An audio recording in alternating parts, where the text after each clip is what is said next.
Viewers, অনেক দিন পরে আবার চলে আসলাম কিচেনে একটা ভিডিও নিয়ে আপনাদের সামনে। আজ আমি তৈরি করে দেখাবো অরেঞ্জ ব্রেড। একটা অরেঞ্জ ব্রেড তৈরি করব, তবে সেটা হচ্ছে কেকের স্টাইলে, অর্থাৎ কেক মোল্ডের মধ্যে করব, জাস্ট কেকের শেপটা আসার জন্য। এজন্য আমি একটু ওয়ার্ম ওয়াটার নিয়েছি হাফ মাগের মতো। এখানে আমি 3 চামচ গুঁড়ো দুধ অ্যাড করে দিচ্ছি।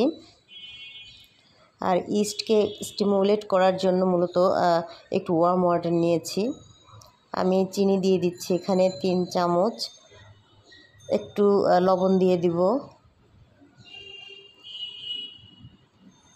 আর এখানে আমি ইস্টও দিয়ে দিব হচ্ছে টেবিল চামচ, দেখতে পাবেন যে টেবিল চামচটা, সেই টেবিল চামচের আমি 3 চামচ দিয়ে দিব এখানে। হ্যাঁ, তো 3 চামচই লাগবে, কারণ যেহেতু একটু বড় সাইজের বানাতে যাচ্ছি, সেহেতু একটু বড় সাইজের বানাতে হলে এরকম 3 চামচ ইস্টই লাগবে। এই যে চামচটা 3 চামচ ইস্ট আমি এখানে দিয়ে দিচ্ছি।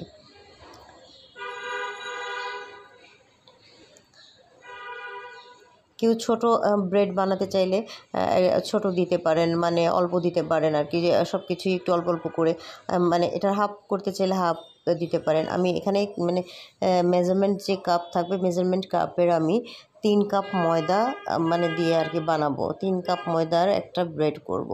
এজন্য এখানে রুম টেম্পারেচারে রাখা 2টো ডিম নিয়ে নিয়েছি আমি। আর অরেঞ্জ জুস নিচ্ছি আমি এখানে, বাটার নিয়ে নিয়েছি। আর এই যে দেখুন, অরেঞ্জ জুস নিয়েছি কতটুকু পরিমাণে, আমি একটা কেক মোল্ড নিয়ে নিয়েছি। এরকম একটা কাচের বোল নিয়েছি। কিশমিশ নিয়েছি কিছু, আমি ব্রেডের মধ্যে কিশমিশ খেতে খুব পছন্দ করি, আমার ভীষণ ভালো লাগে। আর কিছু চকলেট চিপসও আমি নিয়েছি, আমি এখনও দেখাইনি সেটা, আমি বানানোর সময় সেটা দেখিয়ে দেব। একটা ডো মেকারে আমি অরেঞ্জ জুসের সঙ্গে আমি দিয়ে দিলাম 2টো ডিম। এ পর্যায়ে আসার পর আমি অ্যাড করে দিলাম সেই ভালো করে গুলে রাখা যে ইস্ট আমি রেখেছিলাম, 10টা মিনিটের মতো আমি রেখে দিয়েছিলাম, যে 10 মিনিট ওটা স্টিমুলেট হবে এবং সুন্দরভাবে মিশে যাবে, আমি ওটা দিয়ে দিলাম। এরপরে আমি আবার একটু মিক্স করে নিচ্ছি সব কিছু। তারপর আমি এখানে দিয়ে দিব একে একে করে, যেমন ময়দা দিয়ে দিচ্ছি এই মেজারমেন্ট কাপের, এরকম 3 কাপ ময়দা আমি এখানে দিয়ে দিচ্ছি। যদি মনে করেন যে একেবারে মানে বেশি আপনার স্টিকি বেশি, ভাবটা বেশি, তাহলে আর সামান্য একটু ময়দা এখানে অ্যাড করে দিতে পারেন। তবে হাফ কাপ নিলে তার সঙ্গে তিন এরকম 3টা মেজারমেন্ট কাপের এই 3টা মানে 3 কাপই যথেষ্ট আর কি। একটু স্টেকি ভাব কিন্তু হবে, একটু সফটনেস না থাকলে কিন্তু ভালো হবে না। এই যে বাটার দিয়ে দিচ্ছি আমি এখানে কয় চামচ, 2-3 চামচ দিলেই যথেষ্ট।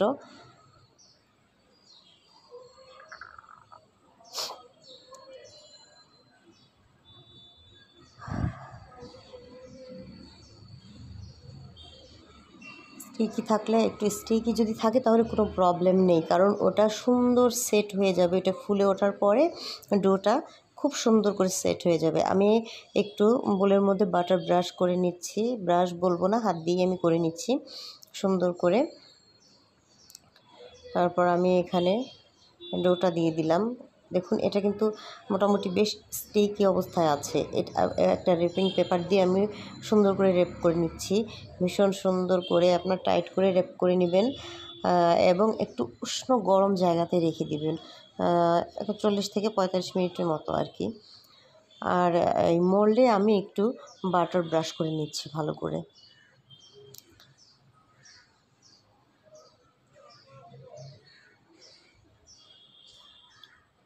যাতে ব্রেডের নিচের অংশটাও একটু সফট থাকে এবং সুন্দরভাবে বেরিয়ে আসে।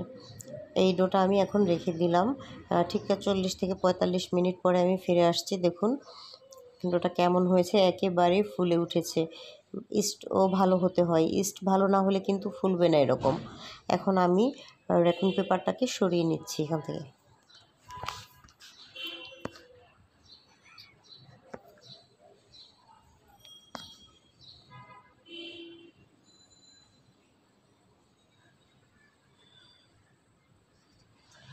ভিতরের যে অবস্থাটা দেখলেন যে একটা মানে একটা জাল জাল ভাব চলে এসছে, একটা জালি জালি অবস্থা। তো এরকম অবস্থায় ব্রেড ভিতরে কিন্তু খুব ভালো হয়।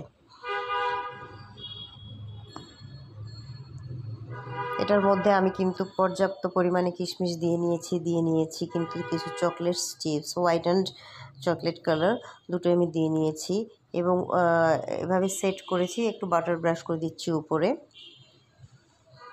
ঠিক এভাবে দিব, দেখবেন যে এটা সেট হয়ে গেছে সুন্দরভাবে। একটু হোয়াইট সিসাম দিয়ে দিচ্ছি এবং তার সঙ্গে আমি দিয়ে দেব উপরে একটু চিনি।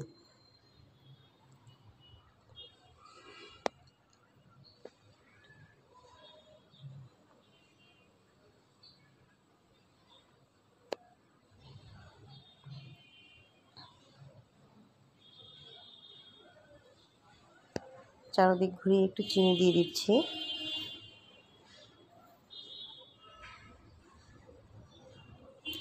এবারে আমি এটা একটা ইলেকট্রিক ওভেনে দিয়ে দিচ্ছি। ইলেকট্রিক ওভেনে আমি ওটা 160 ডিগ্রি সেলসিয়াস তাপমাত্রাতে আমি এটা জাস্ট 20 মিনিটের মতো আর কি রাখবো ওভেনের ভিতরে। এটা 20 মিনিট কুক হবে। হ্যাঁ, এটা বেক হতে হতে আমি আবারও বলে দিচ্ছি যে স্টিকি দেখে আপনারা ডোটা স্টিকি দেখে ভয় পাবেন না, ভয় পাওয়ার কোনো কারণ নেই। সুন্দর করেই কিন্তু এটা ফুলে ওঠার পরে সেট হয়ে যায়, সুন্দর করে সেট হয়ে যায়। ওভেন থেকে এটা বের করার পরে দেখুন এটা উপর থেকে একটু ফেটে গিয়েছে, আর ব্যাক সাইডটা দেখিয়ে দিচ্ছি দেখুন, আর কতটা সফট হয়েছে সেটাও দেখিয়ে দিচ্ছি। ব্রেড কিন্তু বেশ ভালোই সফট হয়েছে। এটা অন্য অন্য মোল্ডে করতে চাইলে করতে পারেন, ছোট করতে পারেন, যার যেটা খুশি। আমি ইচ্ছা করে এটা করেছি যে দেখি মানে একটা কেকের মানে মোল্ডে মানে তৈরি করলে এটাকে কেমন লাগে, জাস্ট এজন্য তৈরি করা। আমি এছাড়াও অনেক গোল ছোট ছোট বন তৈরি করে থাকি, লম্বা করে থাকি, হ্যাঁ, লম্বা ব্রেডও তৈরি করে থাকি। জাস্ট এরকম হয়েছে, ভিতরটা কিন্তু সুন্দরভাবেই হয়ে গেছে, কোনো অসুবিধা হয়নি, খুব সুন্দরভাবেই ভিতরটা হয়ে গেছে। আপনারা এভাবে তৈরি করতে পারেন। আল্লাহ।